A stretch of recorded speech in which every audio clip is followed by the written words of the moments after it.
बिहार चुनाव में कितनी सीटों पर उम्मीदवार उतारेंगे चिराग पासवान? चिराग पासवान ने कर दिया बड़ा खुलासा। नमस्कार, आप देख रहे हैं प्रेजेंट बिहार। आइए जानते हैं खबरों को विस्तार से।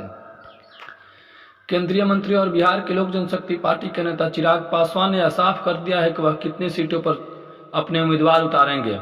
उन्होंने बिहार की फाइनल वोटर लिस्ट, विपक्ष में वोट चोरी के आरोपों और बिहार SIR चुनाव में भूमिका प्रशांत किशोर के आरोपों और NDA में सीट बंटवारे पर पूछे गए सवालों पर बेबाकी से जवाब दिया है। आगे आप सभी को बता दें कि चिराग पासवान ने कहा है कि बिहार विधानसभा चुनाव 2025 NDA में सीट शेयरिंग और गठबंधन की रणनीति पर चिराग पासवान ने यह भी कहा है कि बिहार में NDA गठबंधन में अभी सीटों का फाइनल बंटवारा नहीं हुआ है, क्योंकि सीट शेयरिंग पर फैसला सिर्फ 2 दलों के बीच होनी है। वहीं आप सभी को बता दें कि बल्कि NDA के सभी 5 सहयोगी दलों के बीच सभी सीट शेयरिंग पर मतभेद अभी चल रहे हैं।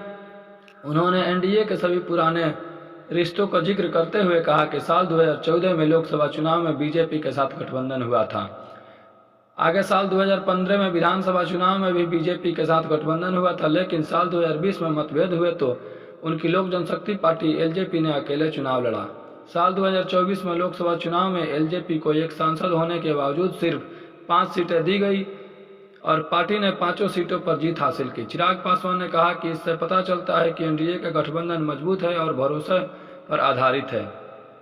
चिराग पासवान ने बिहार के SIR, ड्राफ्ट वोटर लिस्ट और फाइनल वोटर लिस्ट पर खुलकर बात की। उन्होंने कहा कि बिहार में कुल 7.42 करोड़ मतदाता थे, जिनमें से अब 47 लाख नाम हटाए गए हैं। विपक्ष आरोप लगा रहा है कि वोट चोरी हुई है, लेकिन अभी तक विपक्ष के इस आरोप को लेकर के कोई ठोस सबूत या शिकायत भारतीय चुनाव आयोग को सामने नहीं आई है। वोटर लिस्ट बनाने का काम चुनाव आयोग करता है और एक स्वतंत्र संस्था है। 47 लाख नाम हटाए जाने के पीछे कई सवाल हो सकते हैं, जैसे कुछ लोग 2 राज्यों में वोटर लिस्ट बनाए थे।